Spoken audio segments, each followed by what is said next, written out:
Hello बच्चों, इस video में हम सॉल्व करने वाले हैं previous year science question paper set ए के क्वेश्चंस को। और इसमें सबसे पहले हम एमसीक्यू सॉल्व करेंगे। तो पहला एमसीक्यू है कि जब 2 मिलीलीटर सोडियम हाइड्रोक्साइड सॉल्यूशन को ऐड किया जाता है जिंक के टुकड़ों के साथ और उसको गर्म किया जाता है टेस्ट ट्यूब में, तो जो रिएक्शन होती है उसकी बैलेंस्ड रिएक्शन आपको बतानी है। ऑप्शन जो दिए हैं इसमें कौन सा ऑप्शन सही है। तो इसके लिए मैं आपको बताना चाहता हूँ कि जो एक्टिविटी 2.4 है एनसीईआरटी में, यानी मेटल और नॉन मेटल में चैप्टर में, तो उसी पर बेस ये एमसीक्यू है। और इसमें यह है कि जब कोई मेटल बेस के साथ रिएक्ट करती है तो सॉल्ट बनता है और हाइड्रोजन रिलीज होता है। हालांकि हर मेटल के साथ बेस रिएक्ट नहीं करता है, वहाँ से जाके आप इसके बारे में पढ़ सकते हैं। तो जो रिएक्शन होगी उसमें आपका sodium hydroxide 2NaOH plus zinc, और इसमें जो बनेगा वो आपका होगा Na2ZnO2, यानी ये कहलाता है, ये सॉल्ट है, सोडियम जिंकेट और हाइड्रोजन। दूसरा इसमें क्वेश्चन जो है एमसीक्यू वो है select from the following a decomposition reaction in which source of energy for decomposition is light.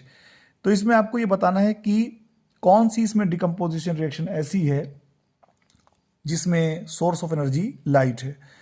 तो डिकम्पोजिशन रिएक्शन वो रिएक्शन होती है जिसमें कोई एक सब्सटेंस दो या दो से ज़्यादा सब्सटेंसेस में टूट जाता है, डिकम्पोजिशन रिएक्शन कहलाती है। और डिकम्पोजिशन रिएक्शन एक एंडोथर्मिक रिएक्शन है, यानी उसको एनर्जी चाहिए होती है, और ये एनर्जी हीट के फॉर्म में और इलेक्ट्रिक एनर्जी के फॉर्म में या लाइट एनर्जी के फॉर्म में हो सकती है।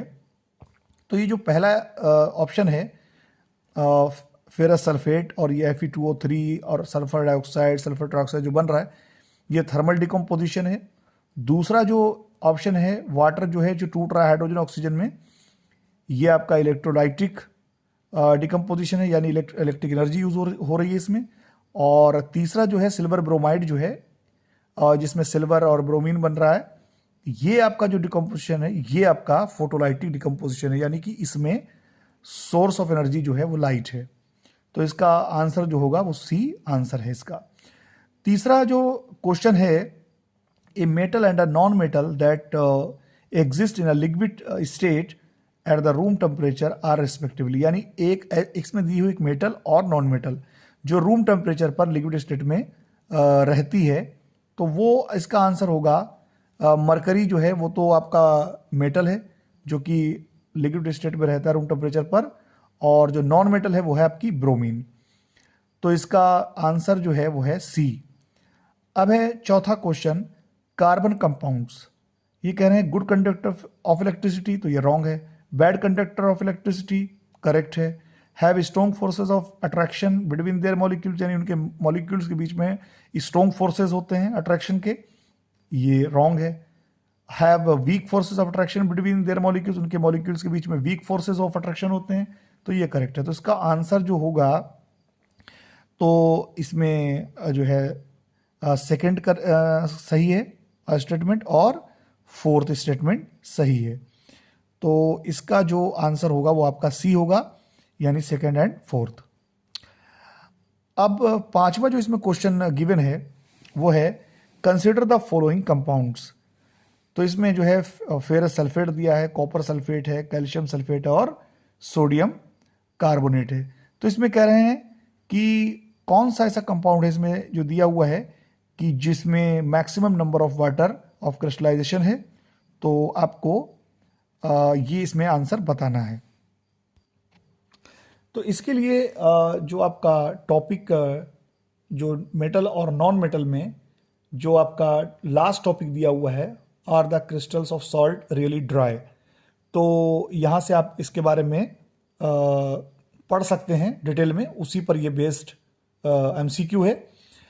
तो जो भी क्रिस्टल होते हैं तो उन क्रिस्टल में वाटर जो है वो उनसे अटैच रहता है, उनसे जुड़ा रहता है, और इसकी डेफिनेशन भी वहीं पर आपको मिल जाएगी, जिसकी डेफिनेशन में दिया गया है कि वाटर ऑफ क्रिस्टलाइजेशन जो है is the fix number of water. तो मैं यहां पर लिख देता हूं, water of crystallization is the fixed number of water molecules present in one formula unit of a salt। तो यहाँ पर इसका मतलब ये हुआ कि अगर हम कोई भी सॉल्ट है उसका वन जो है फार्मूला यूनिट ले लें। वन फार्मूला यूनिट इसलिए लिया जाता है क्योंकि इसमें कोई जो सॉल्ट होता है एक आयनिक कंपाउंड होता है, उसमें कोई इंडिविजुअल मॉलिक्यूल नहीं होते हैं। तो इसका जो इस पैटर्न होता है उसमें ये जो भी एलिमेंट होते हैं उनको ले लिया जाता है, उसी को फार्मूला यूनिट बोला जाता है। तो इसमें 6 क्वेश्चन है कि oxides of aluminium and zinc are. तो इसमें जो एल्युमिनियम और जिंक के ऑक्साइड पूछ रहे हैं किस नेचर के होंगे। तो वैसे जो ऑक्साइड मेटल के होते हैं वो आपके बेसिक नेचर के होते हैं, लेकिन एल्युमिनियम और जिंक के जो ऑक्साइड होते हैं वो आपके एम्फोट्रिक नेचर के होते हैं। और इसके बारे में आप पढ़ सकते हैं जो एसिड और बेस चैप्टर जो है उसका जो टॉपिक है 3.2 केमिकल प्रॉपर्टीज ऑफ मेटल, वहाँ पर ये टॉपिक दिया हुआ है और उसी पर बेस ये एमसीक्यू है। तो जो एल्युमिनियम और जिंक के जो ऑक्साइड होते हैं वो एम्फोट्रिक नेचर के होते हैं। एम्फोट्रिक का मतलब होता है वो एसिड की तरह भी बिहेव कर सकते हैं और बेस की तरह भी। जैसे यहाँ पर अगर हम एल्युमिनियम ऑक्साइड का एग्जाम्पल लेते हैं, सबसे पहले तो हम यहाँ पर देख लें कि ये Al2O3 कैसे बना है। तो एक चीज़ समझ लीजिए आप कि एल्युमिनियम की वैलेंसी होती है 3+ और ऑक्सीजन की वैलेंसी होती है 2-। तो यहाँ पर वैलेंसी इनकी जो है क्रिस क्रॉस हो जाती है, एक्सचेंज हो जाती है। तो ये Al2O3 जो है इस तरीके से फार्मूला बन जाता है। तो यहाँ पर हम रिएक्शन देखते हैं सबसे पहले कि अगर Al2O3 एल्युमिनियम ऑक्साइड की रिएक्शन हम कराएं हाइड्रोक्लोरिक एसिड से, तो ये जो है एल्युमिनियम क्लोराइड देता है प्लस वाटर देता है। तो यहाँ पर जो है हाइड्रोक्लोरिक एसिड एक स्ट्रॉन्ग एसिड है। तो जब इस तरीके के ऑक्साइड स्ट्रॉन्ग एसिड के साथ रिएक्ट करेंगे तो यहाँ पर एल्युमिनियम ऑक्साइड जो है वो बेस की तरह बिहेव करेगा। लेकिन अगर हम यहाँ पर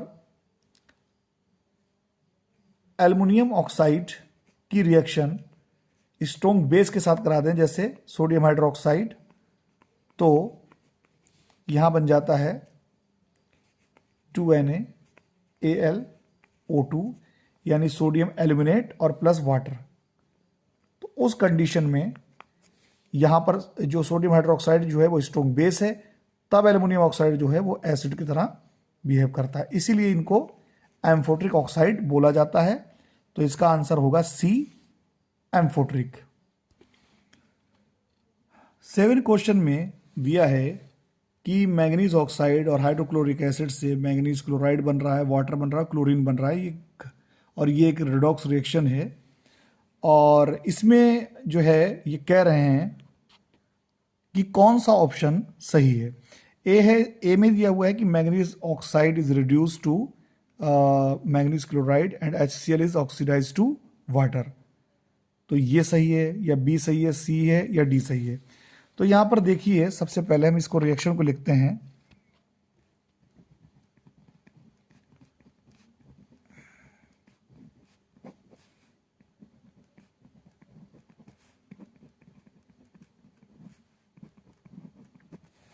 तो ये रिएक्शन में आप देखिए कि मैंगनीज ऑक्साइड जो है इससे ऑक्सीजन जो है लॉस हो रहा है, तो ये मैंगनीज ऑक्साइड का रिडक्शन हो रहा है मैंगनीज क्लोराइड में, नंबर 1।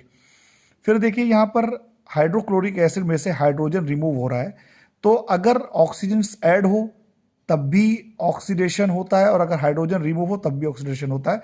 तो हाइड्रोक्लोरिक एसिड का ऑक्सीडेशन हो रहा है क्लोरीन में, तो यहां पर ऑक्सीडेशन हो रहा है इसका। और मैग्नीज ऑक्साइड जो है, इसमें से ऑक्सीजन निकल रही है, तो यहां पर इसका हो रहा है रिडक्शन। अब हमारा जो नेक्स्ट क्वेश्चन है इसमें वो है आपका, कंसीडर द फॉलोइंग स्टेटमेंट्स। तो इसमें दिए हुए हैं, the sex of a child is determined by what it inherits from the mother, the sex of a child is determined by what it inherits from the father.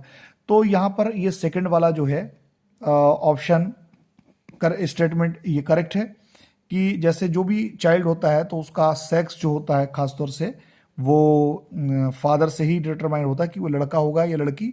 अगर x chromosome father से मिलता है, और mother का X chromosome और father का, तो लड़की होती है, और अगर फादर का वाई क्रोमोसोम और मदर का एक्स क्रोमोसोम तो लड़का होता है।